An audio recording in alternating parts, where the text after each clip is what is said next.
अस्सलाम वालेकुम फ्रेंड्स, उम्मीद करती हूँ आप सब लोग खैरियत से होंगे। आज मैं आपके लिए लाई हूँ class 9th chemistry chapter number 1 fundamental chemistry का chapter lecture number 10 chemical species. Chemical species क्या होती हैं कि यानी केमिस्ट्री के अंदर हम डिफरेंट तरह की टर्म्स यूज़ करते हैं, डिफरेंट तरह की केमिकल्स यूज़ करते हैं। ठीक है, वो ओवरऑल उनको केमिकल स्पीशीज़ बोला जाता है। ये डिफरेंट तरह की होती हैं, यानी उसके अंदर आयन आते हैं।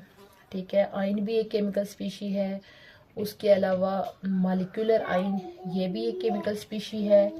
उसके अलावा फ्री रेडिकल, ये भी केमिकल स्पीशी है। और मॉलिक्यूल्स सिंपल जो हमारे पास न्यूट्रल मॉलिक्यूल हैं, ये भी क्या होती हैं हमारे पास केमिकल स्पीशीज़। ये डिफरेंट केमिकल स्पीशीज़ हैं और इन तमाम टर्म्स के साथ हम केमिस्ट्री के अंदर डील कर रहे होते हैं। ठीक है, तो आज हम जिस केमिकल स्पीशी को डिस्कस करने जा रहे हैं वो है आयन।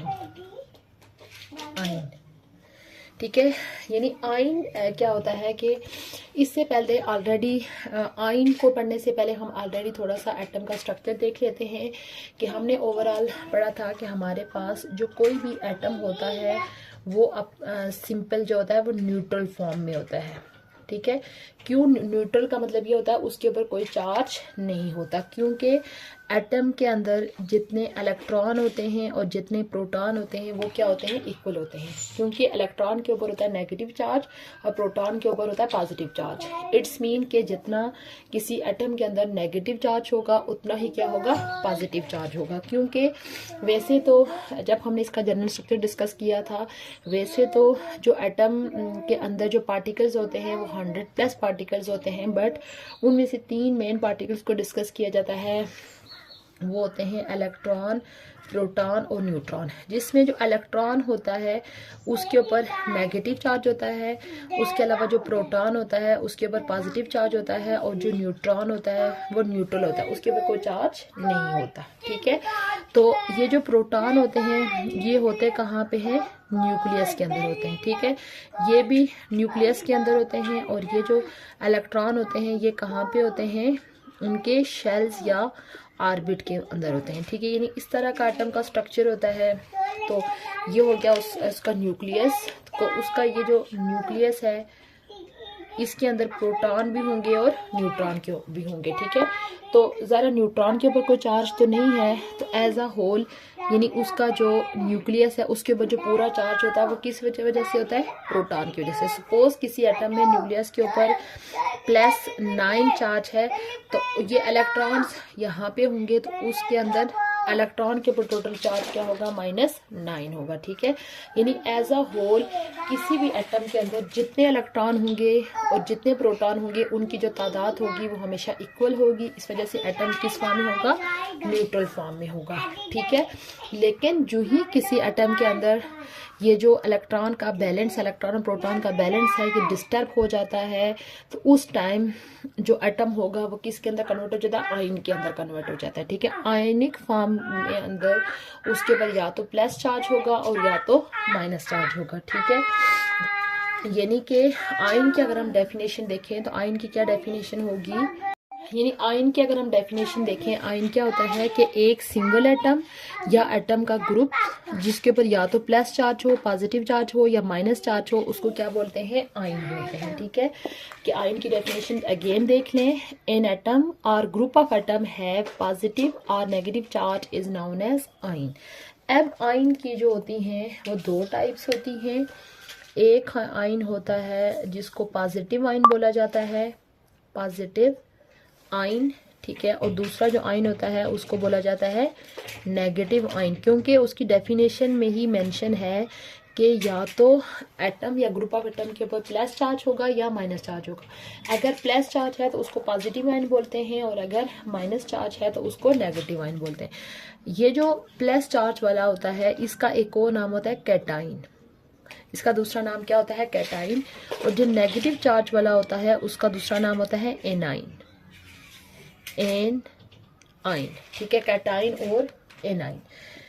तो अब यानी कि कैटाइन और एनाइन क्या होता है, बनता कैसे है। ठीक है, अब आप देखें कि एटम के अंदर यानी कि जो प्रोटॉन होता है उसके ऊपर क्या चार्ज है, प्लस चार्ज होता है, और इलेक्ट्रॉन के ऊपर क्या चार्ज होता है, माइनस चार्ज होता है। अब आप देखें एटम के ऊपर as a whole positive charge आ रहा है, इट्स मीन कि उस टाइम एटम के अंदर जो है वो प्रोटॉन की तादाद ज़्यादा है और इलेक्ट्रॉन की तादाद क्या है, कम है।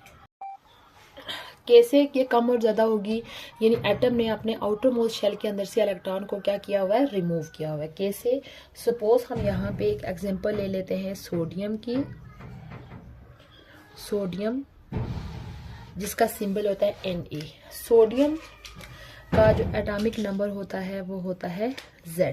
पीछे हम ऑलरेडी डिस्कस कर चुके हैं कि एटॉमिक नंबर क्या होता है, नंबर ऑफ प्रोटॉन और नंबर ऑफ इलेक्ट्रॉन। यानी 11 इसका एटॉमिक नंबर है, इट्स मीन कि इसके अंदर 11 इलेक्ट्रॉन है और 11 इसके अंदर क्या है, प्रोटॉन है। ठीक है, इट्स मीन कि इसके अंदर जितना नेगेटिव चार्ज कितना है, -11 नेगेटिव चार्ज है और +11 इसके अंदर। अब ये जो सोडियम होता है ये अपने आप को बैलेंस करने के लिए अपना एक इलेक्ट्रॉन को क्या कर लेता है, निकाल देता है। ठीक है, यानी सोडियम जो है वो एक इलेक्ट्रॉन निकालेगा, यानी ये इलेक्ट्रॉन उसके अंदर निकल गया तो उसके ऊपर +1 चार्ज आएगा। क्योंकि अब आप देखें उसके पास इलेक्ट्रॉन उसने एक निकाल दिया था, अब उसके पास पीछे इलेक्ट्रॉन कितने, 10 इलेक्ट्रॉन बचे, तो 10 इलेक्ट्रॉन के ऊपर चार्ज कितना है, माइनस, लेकिन प्रोटॉन की तादाद तो उतनी ही है ना, 11। अब आप देखें +11 और ये करें तो ओवरऑल उसके ऊपर कितना चार्ज आएगा, +1। इसी तरह अगर कोई एटम अपने आउटर मोस्ट शेल में से 2 इलेक्ट्रॉन निकाल लेता है, सपोज यही सोडियम अगर 2 इलेक्ट्रॉन निकाल देता है, उसके ऊपर +2 चार्ज आ जाएगा। +2 चार्ज का मतलब है उसके अंदर प्रोटॉन की तादाद जो है वो इलेक्ट्रॉन की निस्बत 2 ज़्यादा है। इसी तरह जो एल्यूमिनियम होता है वो अपने आउटर मोस्ट शेल में से 3 इलेक्ट्रॉन निकाल देता है, जिस वजह से एल्यूमिनियम के ऊपर 3 पॉजिटिव चार्ज आ जाता है। ठीक है, तो ये होता है हमारे पास पॉजिटिव आयन, यानी कि जब हमारे पास किसी एटम के आउटर मोस्ट शेल के अंदर से इलेक्ट्रॉन के निकालने की वजह से नंबर ऑफ प्रोटॉन की तादाद तो ज़रा वही रहती है, बट इलेक्ट्रॉन की तादाद लेस हो जाती है, जिस वजह से ओवरऑल एटम के ऊपर कौन सा चार्ज आ जाएगा, प्लस चार्ज आ जाएगा। इसी तरह कुछ जैसे ऊपर डेफिनेशन में लिखा हुआ है कि एन एटम और ग्रुप ऑफ एटम, यानी ये तो हम सिंगल एटम को डिस्कस करें। अगर हमारे पास एटम का ग्रुप मौजूद हो, जैसे कि हमारे पास है NH4, उसके ऊपर ये भी हमारे पास पॉजिटिव आयन है, उसके अलावा H3O पॉजिटिव, ये भी हमारे पास क्या है, पॉजिटिव आयन है। यहाँ पे आप देखें एक एटम नहीं है, एटम का ग्रुप मौजूद है। इसी तरह अगर हम एनाइन की डिस्कस करें तो एनाइन के ऊपर क्या होगा, नेगेटिव चार्ज होगा। यानी इस केस में देखें, इस केस में नंबर ऑफ प्रोटॉन ज़्यादा थे और नंबर ऑफ इलेक्ट्रॉन कम थे। अब आप देखें ये नेगेटिव चार्ज है, तो इस केस में नंबर ऑफ इलेक्ट्रॉन ज़्यादा होंगे, नंबर ऑफ प्रोटॉन कम होंगे। कि सपोज हम अगर हम एक एग्जांपल ले लेते हैं फेरस।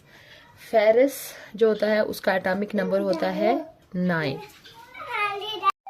यानी एटॉमिक नंबर Z होने से मुराद ये है कि इसके अंदर जो है वो 9 इलेक्ट्रॉन हैं और 9 प्रोटॉन हैं। ठीक है, अब ये जो फ्लोरीन होता है इसका आउटर मोस्ट शेल इनकम्प्लीट होता है, तो ये किसी दूसरे के अंदर से जो है वो इलेक्ट्रॉन को ले लेता है। जब सपोज कि ये दूसरे से इलेक्ट्रॉन लेगा, 9 में एक इलेक्ट्रॉन ऐड कर लें, तो अब ओवरऑल इसके अंदर इलेक्ट्रॉन कितने हो जाएंगे, 10 हो जाएंगे। यानी कि फ्लोरीन ने किसी से एक इलेक्ट्रॉन लिया तो उसके ऊपर जो F नेगेटिव चार्ज आ जाएगा। F नेगेटिव क्यों आएगा, क्योंकि आप देखें इसके अंदर 10 -10 हो गया, लेकिन प्रोटॉन की तादाद तो इतनी ही है, तो इलेक्ट्रॉन एक्स्ट्रा हो गए, जिस वजह से उसके ऊपर क्या होगा, -1 चार्ज आ गया। इसी तरह अगर हम ऑक्सीजन का देखें तो ऑक्सीजन जो है वो किसी दूसरे एलिमेंट से 2 इलेक्ट्रॉन जब ले लेता है तो उसके ऊपर -2 चार्ज आएगा। यानी कि कोई एलिमेंट जो है वो अपने आउटर मोस्ट शेल से कितने इलेक्ट्रॉन को निकालेगा उतना उसके ऊपर प्लस चार्ज आएगा, और कोई इलेक्ट्रॉन अपने आउटर मोस्ट शेल में कितने इलेक्ट्रॉन को ऐड करेगा उतना उसके ऊपर क्या आ जाएगा, नेगेटिव चार्ज आ जाएगा। क्योंकि इस टाइम नंबर ऑफ जो है वो इलेक्ट्रॉन ज़्यादा हो गए हैं नंबर ऑफ प्रोटॉन की निस्बत। ठीक है, इसी तरह जिस तरह से हमने ये एटम का ग्रुप देखा था जो पॉजिटिव आयन के तौर पर एक्ट करते हैं, इसी तरह एटम का ग्रुप जो नेगेटिव आयन के तौर पर भी एक्ट करता है। इसी तरह डिफरेंट ग्रुप जैसे सपोज हमारे पास OH नेगेटिव होता है, ये as a negative ion act करता है। उसके बाद कार्बोनेट आइन है CO3 नेगेटिव, ये as a negative ion act करता है। उसके अलावा फास्फेट आइन है, ये भी as a negative ion act करता है। उसके बाद सल्फेट आइन है SO4 नेगेटिव, ठीक है। उसके अलावा क्रोमेट है Cr2O7 नेगेटिव। परमैग्नेट है MnO2। ये सारी यानी कि डिफरेंट एग्जाम्पल हैं, एटम का ग्रुप है जो कि as a negative ion act कर रहे होते हैं, ठीक है। इस लेक्चर का अगेन सम अप कर लेते हैं, यानी कि केमिस्ट्री के अंदर आज जो हमारा लेक्चर था वो है केमिकल स्पीशीज़ के बारे में। केमिस्ट्री के अंदर हम डिफरेंट टर्म्स को डील कर रहे होते हैं, जिनके अंदर आइन, मॉलिक्यूलर आइन, फ्री रेडिकल, मॉलिक्यूल, ये सारी जो होती हैं केमिकल स्पीशीज़ होती हैं। आज हमने जिस केमिकल स्पीशी को डिस्कस किया है वो होता है आइन। उसके लिए सबसे पहले हमने एटम का जनरल स्ट्रक्चर डिस्कस किया कि कोई भी एटम होता है उसके अंदर नंबर ऑफ प्रोटॉन और नंबर ऑफ इलेक्ट्रॉन हमेशा इक्वल होते हैं, जिस वजह से वो न्यूट्रल फॉर्म में होता है। बट जो ही उसका नंबर ऑफ प्रोटॉन और इलेक्ट्रॉन की जो तादाद है उसमें यानी कि डिस्टर्बेंस होती है, तो तब उसके बाद या तो प्लस चार्ज आ जाता है या तो माइनस चार्ज आ जाता है।